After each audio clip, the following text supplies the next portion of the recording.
Hi friends, ನಾನು ಶಂಕರ್ ಬಾಬು.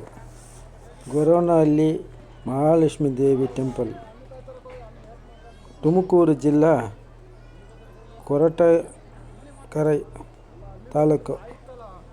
ಗೊರವನಹಳ್ಳಿ ಮಹಾಲಕ್ಷ್ಮೀ ದೇವಿ ಬಗ್ಗೆ, ದೇವಸ್ಥಾನ ಬಗ್ಗೆ ನಾನು ಸ್ವಲ್ಪ ನಿಮ್ಮ ಹತ್ರ ಹೇಳ್ತೀನಿ. ಈ ದೇವಸ್ಥಾನ ಬಗ್ಗೆ ಒಂದು ಚಿಕ್ಕ ಕತೆ ಹೇಳ್ತಾ ಇದ್ದಾರೆ ಅಲ್ಲಿ ಇರುವ ಜನರು.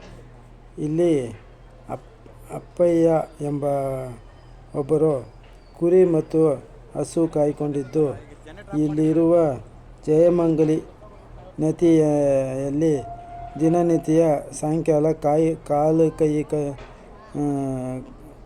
ತೊಳೆದು ಮನೆ ಬರೋದು ಅವ್ರದ್ದು ಒಂದು ಅಭ್ಯಾಸ. ಇದೇ ಥರ ಒಂದು ದಿನ ಒಂದು ಹೆಣ್ಣು ಮಗುವ ವಾಯ್ಸ್ ಕೇಳುತ್ತೆ.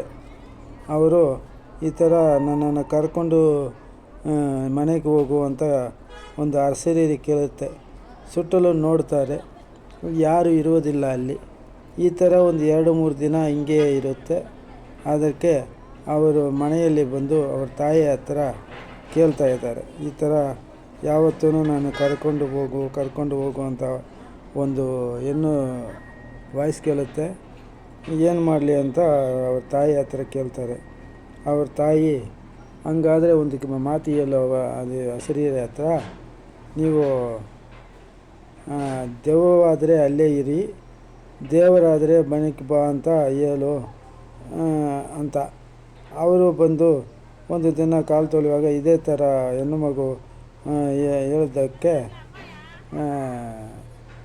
ಅಲ್ಲಿಂದ ನೀರಲ್ಲಿಂದ ಸಂಘಸಕ್ರ ಶೂಲ ಆಯುಧ ಸಮೇತ ಮಹಾಲಕ್ಷ್ಮಿ ಕಾಣಿಸಿಕೊಂಡು ಇವ್ರ ಮನೆಗೆ ಬರ್ತೀನಿ ಅಂತ ಬರ್ತಾರೆ. ಆ ವಿಗ್ರಹನ ಎತ್ತು ತಲೆ ಮೇಲೆ ಹೊತ್ತುಕೊಂಡು ಮನೆಗೆ ಬರ್ತಾನೆ. ಅದು ಸುಮಾರು 18ನೇ ಶತಮಾನದಲ್ಲಿ ನಡೆಯಿತು ಈ ಚಿಕ್ಕ ಕಥೆ. ಈ ಕಥೆ ನಡೆದ ಮೇಲೆ ಅವರು ಮನೆಯಲ್ಲೇ ಇಟ್ಟುಕೊಂಡು ಪೂಜೆ ಪುನಸ್ಕಾರ ಎಲ್ಲ ಮಾಡ್ತಾಯಿದ್ದಾರೆ. ಈ ಕೆಲವು ದಿನ ಹಿಂಗೆ ಇರುತ್ತೆ. ಆ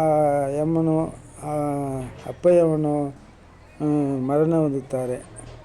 ಆ ಅಪ್ಪಯ್ಯಪ್ಪನವರ ಸಹೋದರರಾದ ತೋಟಪ್ಪ ಎಂಬವರು ಅವರು ಹೋದ ಮೇಲೆ ಈ ದೇವಸ್ಥಾನ ಎಲ್ಲ ಮನೆಯಲ್ಲಿ ಇರುವ ಜಾಗದನ್ನೇ ನೋಡಿಕೊಂಡು ಪೂಜೆ ಪುನಸ್ಕಾರ ಮಾಡ್ತಾಯಿದ್ದಾರೆ. ಅವರು ಹೋದ ಮೇಲೆ ಸುಮಾರು ಈ ದೇವಸ್ಥಾನ ಪೂಜೆನ ನಿಲ್ಲಿಸಿರ್ತಾರೆ. ಆಮೇಲೆ 1925 ಈ ಊರಿಗೆ ಪೂಜೆ ನಿಲ್ಲಿಸಿರ್ತಾರೆ. ಕೆಲವು ದಿನ ಮೇಲೆ 1925 ಗೊರವನಹಳ್ಳಿ ಶಾನುಭೋಗರಾದ ಸುಬ್ಬಯ್ಯ ಎಂಬರ ಹೆಂಡತಿ ಮಧುಗಿರಿ ತಾಲೂಕದ ಕಮಲಮ್ಮ ಎಂಬವರು ಬಂದು ಈ ದೇವಸ್ಥಾನವನ್ನು ಪುನರುದ್ಧಾರ ಮಾಡಿ ಸ್ವಲ್ಪ ಪೂಜೆ ಪುನಸ್ಕಾರ ಎಲ್ಲ ಮಾಡ್ತಾಯಿದ್ದಾರೆ. ಈಗ ಅವ್ರು ಮಾಡ್ತಾಯಿರುವಾಗ ಸ್ವಲ್ಪ ದಿನ ಆದಮೇಲೆ ಈ ಕಮಲಮ್ಮ ಅವರು ಇಲ್ಲಿಂದ ಬೇರೆ ಕಡೆ ಹೋಗಬೇಕು ಅಂತ ಹೋಗ್ಬಿಟ್ಟಿರ್ತಾರೆ. ಆಮೇಲೆ ಅದು ಪೂಜೆ ಪುನಸ್ಕಾರ ಇರೋದಿಲ್ಲ. ಇದೇ ಇನ್ನೊಂದು 25 ವರ್ಷ ಮೇಲೆ ಬಂದ ಕಮಲಮ್ಮ 1952 ಬಂದು ಒಂದು ಚಿಕ್ಕದಾದ ಒಂದು ದೇವಸ್ಥಾನ ಕಟ್ಟಿ ಅದನ್ನು ಮಕ್ಕಳಿಗೆ ಪೂಜೆ ಪುನಸ್ಕಾರ ಮಾಡ್ತಾಯಿದ್ದಾರೆ. ಅವರು 2003 ಮರಣ ಹೊಂದುತ್ತಾರೆ.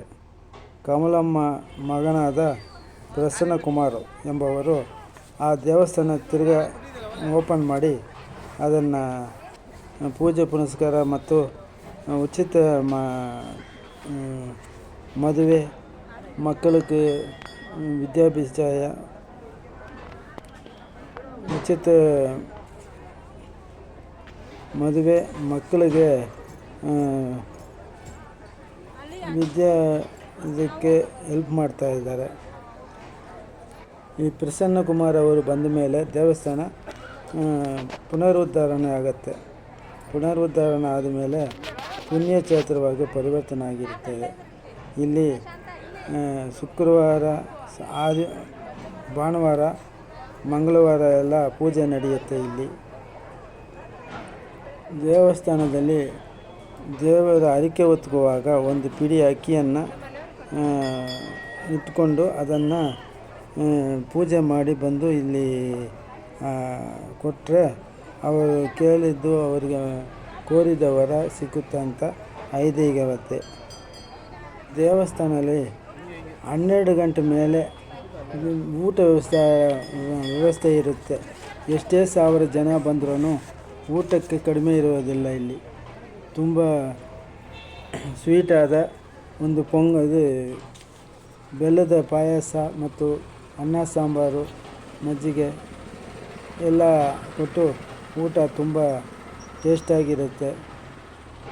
ರಸ ಎಲ್ಲನೂ ತುಂಬ ಚೆನ್ನಾಗಿರುವ ಊಟ ಇಲ್ಲಿ ಸಿಕ್ಕುತ್ತೆ. ಎಷ್ಟೇ ಜನ ಬಂದ್ರೂ ದೊಡ್ಡ ದೊಡ್ಡ ಹಾಲು ನಾವೇ ತಟ್ಟನ್ನು ತಗೊಂಡೋಗಿ ಗ್ಲಾಸು ತಟ್ಟೆ ಇಟ್ಕೊಂಡು ಊಟ ಮಾಡಿಬಿಟ್ಟು ಆಮೇಲೆ ಬಂದು ಕ್ಲೀನಾಗಿ ತೊಳೆದು ಇಕ್ಕಬೇಕು. ಇಲ್ಲಿ ಪಕ್ಕದಲ್ಲಿ ಒಂದು ಪದ್ಮನಾಭ ಸ್ವಾಮಿ ಅನಂತಶಯನ ದೇವರು ಇದ್ದಾರೆ. ಅದು ಲೇಟೆಸ್ಟಾಗಿ ಕಟ್ಟಿರೋದು. ಅದು ತುಂಬ ಸುಂದರವಾಗಿರುತ್ತೆ.